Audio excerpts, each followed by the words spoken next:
नमस्कार, स्वागत है आपका एसएमबीसी इनसाइट पर और आपके साथ मैं हूं नकुल चतुर्वेदी। जी हां, बात करेंगे आज राहुल की राजनीति की।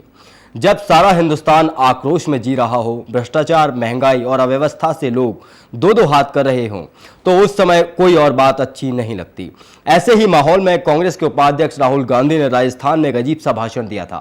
वो एक बार फिर भावुक हुए, अपने पिता और दादी को याद करके। उनकी शहादत को उन्होंने अजीबोगरीब ढंग से पेश किया और इसी बीच अपनी जान को खतरा भी बताया। चिल्ला रही थी। कल रात मां मेरे कमरे में आई। मैं मां को देख रहा था। मां बीमार थी। मेरी मां मेरी गुरु है। मेरे पास मां है।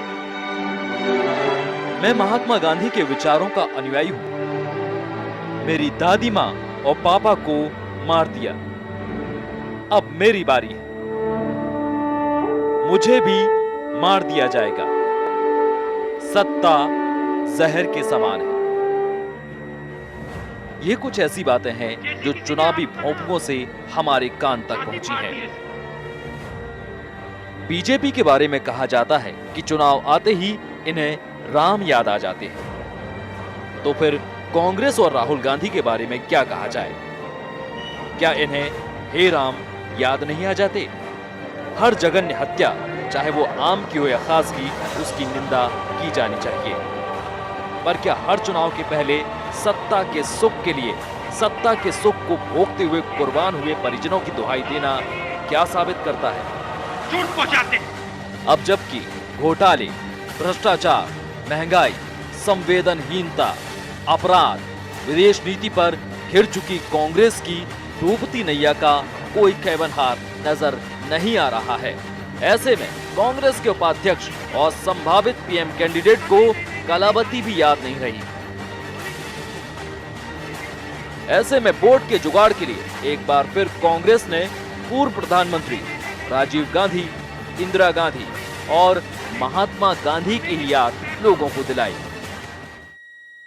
फोन उठाया मैंने और दूसरे साइड हमारे घर में एक महिला काम करती है, वो चिल्ला रही थी। मतलब ऐसी चीख मैंने कभी पहले नहीं सुनी थी। और मैंने उससे पूछा क्या हुआ, और वो जवाब नहीं दे मुझे। तो फिर मैंने पूछा कि भाई मेरे पापा बंगाल में थे, तो मैंने उनसे पूछा कि पापा ठीक है? और उसने कहा हाँ पापा ठीक है। फिर मैंने कहा मामा ठीक है? और उसने कहा मामा ठीक है। फिर मुझे मालूम था कि पापा ठीक है, मामा ठीक है, तो दादी हो सकती है। तो मैंने फिर कहा दादी ठीक है। और उसने कहा नहीं नहीं नहीं नहीं नहीं नहीं नहीं, दादी ठीक नहीं है, तुम एकदम आओ, और फोन रख दिया। और मैं आपको बताऊं, वो जो दर्द मुझे उस दिन हुआ, उसके बाद एक और बात हुआ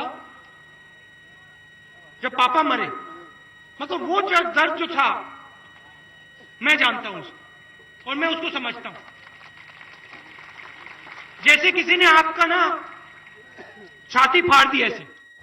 यूपी में लगातार जनाधार खो रही कांग्रेस को सिवाय सांप्रदायिक कार्ड के और कुछ दिखाई नहीं दे रहा। अल्पसंख्यक जहां सपा और बसपा का दामन थाम रहे हैं, तो सवर्णों को कमल खिलता दिख रहा है। ऐसे में कांग्रेस करे भी तो क्या करे? मुजफ्फरनगर दंगों को राहुल गांधी ने बीजेपी पर थोप दिया। अब मैं यहां खड़ा हूं आपके सामने और मैं भाईचारे की बात करता हूं। मैं कहता हूं कि जो बीजेपी के लोग हैं, जो ये लड़ाई कराते हैं, एक दूसरे से लड़ाई कराते हैं, हिंदू की मुसलमान से लड़ाई कराते हैं, इसके खिलाफ मैं बोलता हूं। मगर मैंने आपको कभी नहीं समझाया क्यों बोलता हूं, कारण क्या है, अंदर का कारण क्या है। जैसे जैसे चुनाव नजदीक आ रहे हैं, विभिन्न दल एक दूसरे पर आरोप प्रत्यारोप की झड़ी लगा रहे हैं। सत्ता के लोभ में पार्टियां साम दाम दंड भेद की नीतियों का उपयोग तो हमेशा से ही करती आई हैं। पर कांग्रेस के पास इन सब के अलावा भावनात्मक वोट बटोरने का एक अन्य विकल्प भी मौजूद है। जिसका अब वो बखूबी इस्तेमाल कर रही है।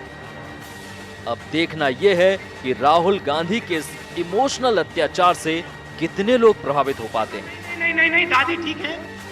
पॉलिटिकल डेस्क का समिति इनसाइट। मुझे मालूम था कि पापा ठीक है, मामा ठीक है, तो दादी हो सकती। तो देखा आपने, चुनावी माहौल है और राहुल गांधी चाहते हैं किसी न किसी तरीके से जो हवा जो इस वक्त बीजेपी के पक्ष में चल रही है उसे किसी न किसी तरह कांग्रेस के पक्ष में कर दिया जाए। वो एक तरफ बीजेपी पर आरोप लगा रहे हैं कि उन्होंने जो मुजफ्फरनगर दंगे हैं वो बीजेपी ने करवाए। अगर बीजेपी भी यही बात कहते कि जो मुजफ्फरनगर दंगे हैं वो कांग्रेस ने करवाए, तब राहुल गांधी क्या कहेंगे? अगर राहुल गांधी ये सोचते हैं कि वो इस तरह का बयान देकर जनता की सहानुभूति ले लेंगे तो ये उनकी बड़ी गलतफहमी है। हिंदुवादी संगठनों के खिलाफ राहुल गांधी अपने बयानों में हमेशा आक्रामक रहे हैं, लेकिन उनकी सरकार आज तक तमाम प्रयासों के बाद भी उनके खिलाफ कुछ साबित नहीं कर पाए। यानी अगर बीजेपी देश में ध्रुवीकरण करना चाहती है तो वे इस तरह के बयान देकर आग में घी डालने का काम कर रहे हैं। यहाँ वक्त है एक ब्रेक का, आप बने रहिए SMBC इनसाइट के साथ।